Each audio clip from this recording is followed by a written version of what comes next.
കോഴിക്കോട് സമൂഹ മാധ്യമങ്ങളിൽ വീഡിയോ പ്രചരിച്ചതിന് പിന്നാലെ യുവാവ് ആത്മഹത്യ ചെയ്ത സംഭവത്തിൽ കുടുംബം സിറ്റി പോലീസ് കമ്മീഷണർക്ക് പരാതി നൽകി. ദീപകിന്റെ ദൃശ്യം പകർത്തിയ യുവതിക്കെതിരെ വൻ പ്രതിഷേധമാണ് ഉയരുന്നത്. വിശദാംശങ്ങളുമായി അർജുൻ ചേരുകയാണ്. അർജുൻ, യുവതിക്കെതിരെ വ്യാപകമായ പ്രതിഷേധമാണ് ഉയരുന്നത്. ഇപ്പോൾ കുടുംബം അല്പസമയം മുമ്പ് മാധ്യമങ്ങളെ കാണുകയുണ്ടായി. കുടുംബം പരാതി നൽകിയിട്ടുണ്ട്. അവർ പ്രധാനമായും കുടുംബം പറയുന്നത് എന്തൊക്കെയാണ്?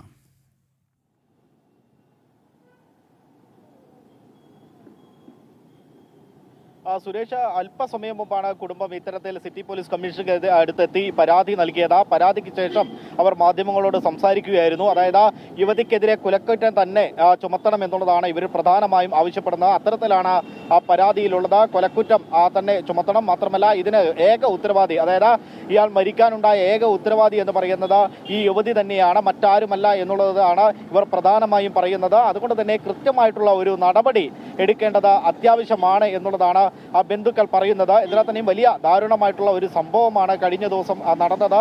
ഇത്തരത്തിൽ യുവതി ഒരു വീഡിയോ പോസ്റ്റ് ചെയ്യുന്നു. അതായത് തന്നെ ലൈംഗികപരമായി ഉപദ്രവിക്കാൻ ശ്രമിച്ചു എന്ന തരത്തിലുള്ള ഒരു വീഡിയോ പോസ്റ്റ് ചെയ്യുകയും പിന്നീട് ഇതിന്റെ മനോവിഷമത്തിലാണ് ഇത്തരത്തിൽ ദീപക് ആത്മഹത്യ ചെയ്യുന്ന ഒരു സാഹചര്യം ഉണ്ടാകുന്നത്. വീട്ടിൽ തൂങ്ങി മരിച്ച നിലയിൽ ദീപകിനെ കണ്ടെത്തുകയായിരുന്നു.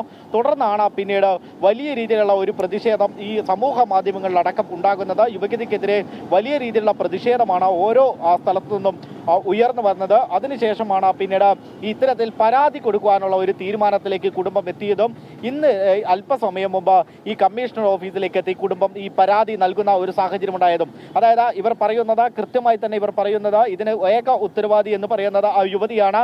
യുവതിക്കെതിരെ കൃത്യമായിട്ടുള്ള ഒരു അന്വേഷണം നടക്കേണ്ടതുണ്ട്. മാത്രമല്ല, അവർക്കെതിരെ ഈ കൊലക്കുറ്റത്തിനുള്ള ഒരു കൊലക്കുറ്റം ചുമത്തണമെന്നുള്ള ഒരു ആവശ്യം കൂടി കുടുംബം ഇവരെ മുന്നോട്ട് വെക്കുകയാണ്. നേരത്തെ കഴിഞ്ഞ ദിവസം ഇത്തരത്തിൽ ഈ പോലീസ് ഇവർക്കെതിരെ കേസെടുക്കുന്ന ഒരു സാഹചര്യം ഉണ്ടായിരുന്നു. അതായത് അസ്വാഭാവികമായ ഒരു മരണത്തിനാണ് കേസെടുത്തിട്ടുള്ളത്. അത് സ്വാഭാവിക നടപടിയാണ്.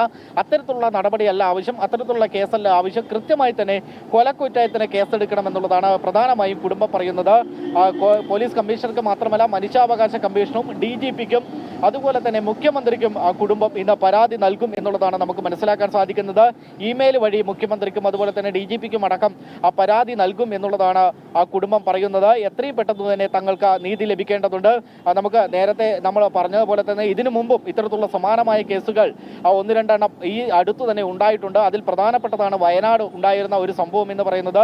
അതിൽ റിട്ടയേർഡ് പോലീസ് ഓഫീസർക്കെതിരെയാണ് ഇത്തരത്തിലുള്ള ഒരു പരാതി ഉയർന്നു വരികയും തുടർന്ന് ഇയാൾ ആത്മഹത്യ ചെയ്യുന്ന ഒരു സാഹചര്യത്തിലേക്ക് നീങ്ങുകയും ചെയ്തത്.